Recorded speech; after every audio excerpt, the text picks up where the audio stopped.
Hey Besties, welcome back to my channel. So I just want to say thank you guys so much for all your sweet comments on my last video. It was very encouraging. On my last sit down video, you guys kind of talked about how you really like my stories and how you think that I'm getting better at telling them, and that was very encouraging to me.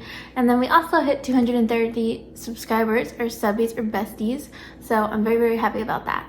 And this story actually happened in my home state of Pennsylvania, and it is a little bit spooky to think about this occurring where I lived, but once we talk about the story, you guys will understand that this was something that was planned beforehand, and all of the parties involved are deceased, so definitely not the type of case that I would typically be talking about. But I saw this on the news, and then I saw it on YouTube, and then I saw it everywhere, and I just fell down the rabbit hole of just keep on reviewing. So we're actually going to talk about a story that involves someone with the YouTube name of Lioness Arising.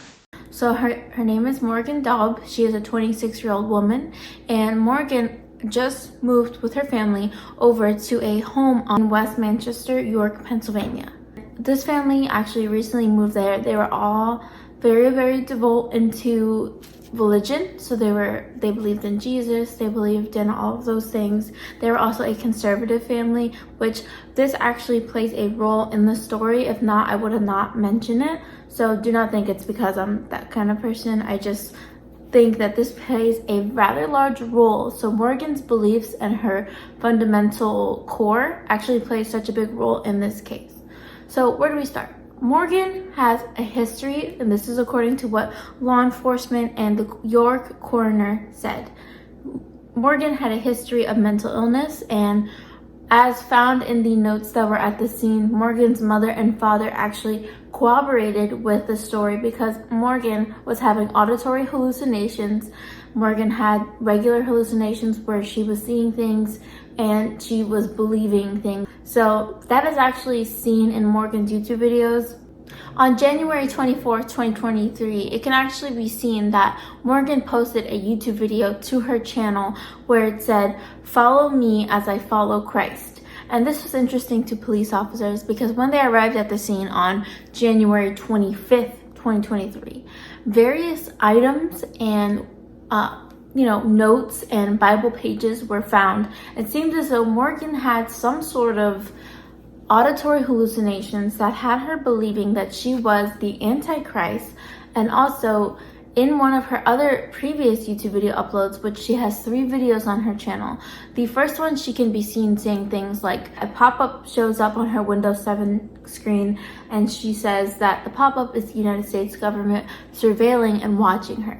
So this is all important to the story because Morgan actually believes these things. It's not someone who's just a necessarily devout conspiracy theory. These are actual beliefs of Morgan. The night before the murder, all of the neighbors said that they had heard 3 gunshots, and the 3 gunshots were from a pistol, singular gunshot. Boom, boom, boom.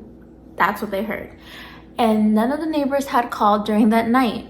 But the actual day after, the neighbors made a wellness check. And this is all according to what the law enforcement and the York law enforcement and the York coroner have said to news stations, other officials, and their statements. So this is all according to them. We will get into the other side of the story sort of later in this video.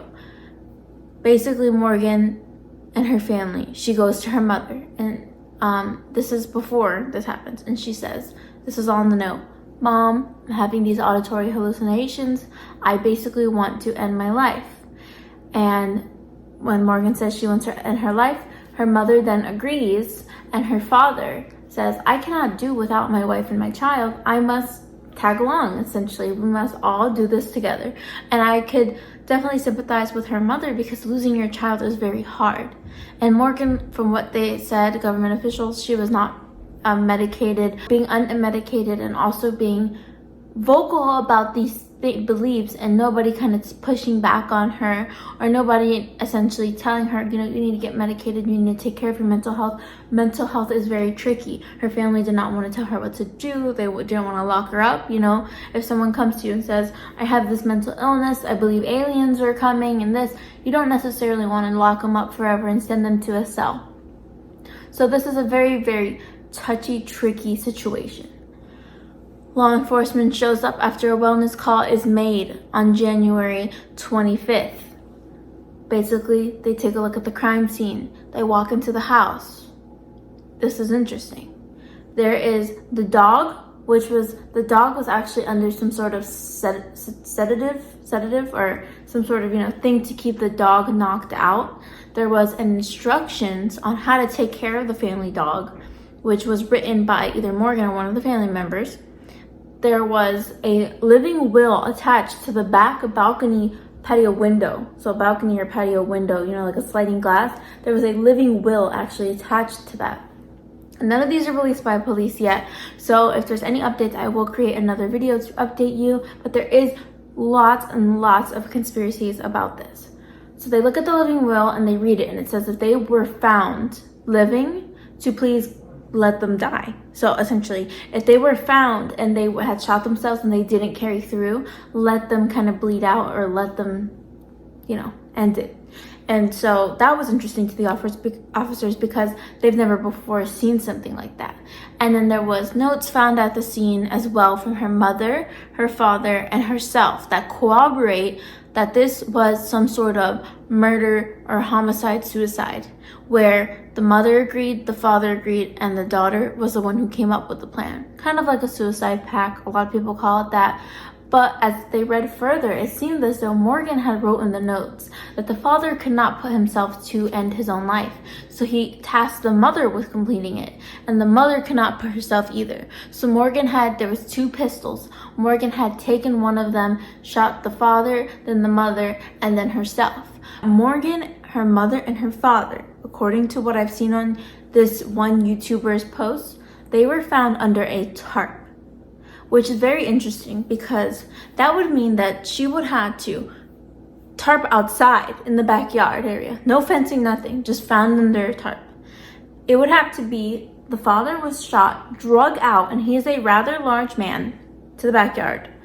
The mother is shot, drug out under the tarp. The daughter would have to lay down under the tarp, complete the task, and let herself bleed out there. And so this raised a lot of opinions, a lot of conspiracy, a lot of misunderstanding. But the York law enforcement and the York coroner's office both said because of the notes, because of everything that has been found, the YouTube channel, all of it, they are just going to rule it a murder-homicide or a homicide-suicide. So suicide on Morgan's part and a homicide on the parents' part, or some sort of suicide pact. And that was interesting because they're not going to look further into it. And all the neighbors who had called the night before had said that they had heard gunshots. They were calling as a wellness check. And there's one more item that was actually found at the crime scene that I want to address because it's very interesting. And I wanted to save this item for last because I think it really shows how deep Morgan believed these things. So she had a sword at approximately, it was like 2.5 to 3 foot long sword, metal sword, on her person, literally near her, that said Sword of the Lord. And if you notice on her YouTube channel, on one of the videos, she's talking in a British accent. She's talking about how she may be the Antichrist if she stepped down from accepting the crown. And it's all in a British accent. Like, she's thoroughly laughing and kind of, you can tell she's believing that the British accent and the crown and the queen and all these things she's saying are what she believes, and she's very into it. If you guys ever need anyone to talk to or anything like that, I'm gonna link a suicide hotline down below so you guys can kind of have some resources about mental health. So the police chief, his name is John Schneider, actually said in his 34 years of law enforcement, him and all of his colleagues have never seen anything like that crime scene, and that they will live it through and think about it for a very long time. There is actually a YouTuber and her name is Molly Golightly, and this Molly went down to the crime scene, investigated, reviewed, saw their car, saw their house, saw everything. A lot of her and her fans, and especially someone that she had on the show who apparently has ties to the family, has spoken out and said that there is something that may be not clear about this case.